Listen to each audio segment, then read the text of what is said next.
Okay, तो let's go to part to.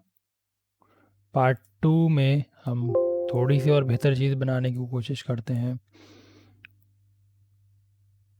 Top plane पर हम स्केच करते हैं किसी एनक्लोजर का, जो लोहे का एनक्लोजर है, जैसे कि आपकी घर के अंदर मेन स्विच बोर्ड लगा हुआ है, सर्किट ब्रेकर लगा हुआ है, वो भी एक लोहे का एनक्लोजर है, या एल्यूमिनियम का होगा या स्टील का होगा। टॉप प्लेन पे हम कहते हैं उसको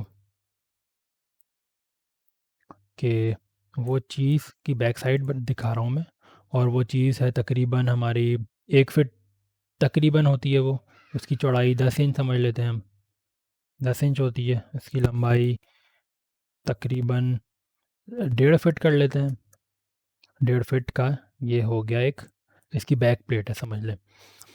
हम इसको कर देते हैं यहाँ से शीट मेटल में, और हम कह देते हैं बेस फ्लैंज, ये है हमारा बेस।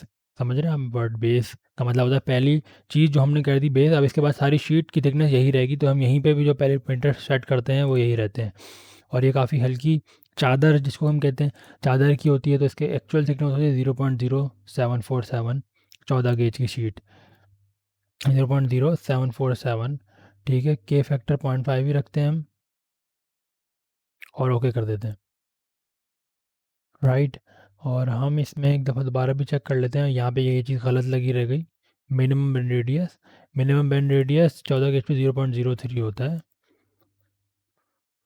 0.03। एंटर कर दिया, ओके कर दिया। ये शीट की मेटल की तमाम शीट जो आप यूज़ करेंगे वो यहाँ है इस बॉक्स के अंदर। ठीक है, तो ये चीज़ एक चीज़ तैयार हो गई शीट मेटल की, जो कि जिसकी थिकनेस वही जो अभी हमने रखी थी। अब हम यहाँ से फ्लैंजेस उठाएंगे। फ्लैंजेस का मतलब क्या है कि वो डब्बा बनाने की तरफ जाना है हमें। तो हमने एक ये एज पकड़ा, और हमने एक साइड का एज पकड़ा ऊपर वाला। ठीक है, और हमने कहा एज फ्लैंजेस में हमने कह दिया कि जी ये तकरीबन 6 इंच इसकी डेप्थ होती है।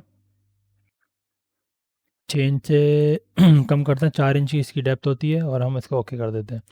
तो आपने देखा शीट उठना शुरू हो गई। हम इसी एज को एडिट भी कर सकते हैं, और हम इसको कहते हैं कि भाई ये वाला फ्लैंज भी उठाना है और वो वाला भी उठाना है। ओके, आपके पास 4 फ्लैंज तैयार हो गए। अच्छा, ये होती है कॉर्नर्स इसके। अब ये देख रहे हैं ये बाहर है, मतलब जो भी उसकी वैल्यू थी उससे सब कुछ बाहर निकला है। ये एडिट भी हो सकता है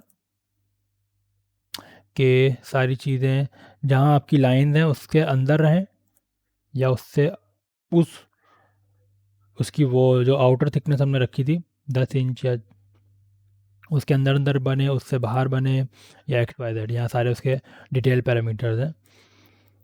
अभी हम इसको ये वाले और इन दो को हम हटाते हैं जो हमने बाद में ऐड करें। ठीक है, और हम दोबारा से इस पे एच प्लेन जब अगर लगाते हैं, तो रियल प्रैक्टिस ये रही है कि आसानी, जिसमें आपकी मैन्युफैक्चरिंग की आसानी हो, ये भी हम कहते हैं 4 इंच का है। और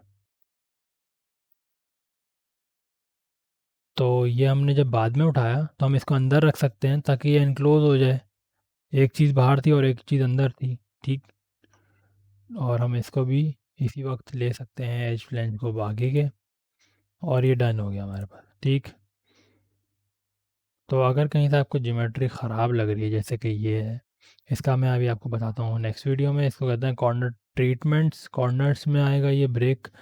कॉर्नर रिलीफ हमने नहीं दिया। अब जब हमने एक साथ बनाया था तब उसने लिया था बेहतर तरीके से, अब नहीं लिया क्योंकि ये पहले बेंड हो गया, उसके बाद ये बेंड हो रहा है। ठीक, तो ये हम इसके ऊपर आखिर में ट्रीटमेंट करते हैं कॉर्नर रिलीफ की। अच्छा, दूसरी चीज़ देखें, यहाँ से हम जब एज ले रहे होते हैं, और भी अगर हमें आगे काम करना है जैसे कि यूँ या किसी और डायरेक्शन में, तो हम इसका एंगल भी दे सकते हैं 45 डिग्री। तो हम फ्लैंजेस क्रिएट करते जा रहे हैं। एक बात तो ये हो गई। दूसरी चीज़, हम यहाँ पर स्केच बना के नॉर्मली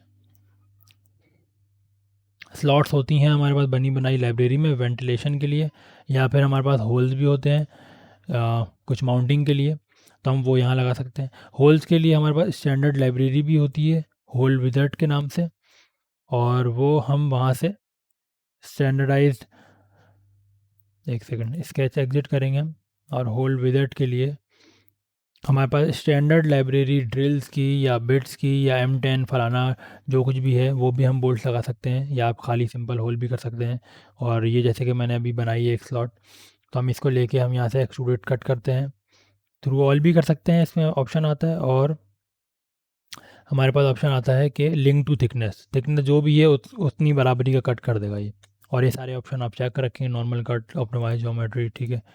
तो ये हमारे पास कट आ गया, ठीक।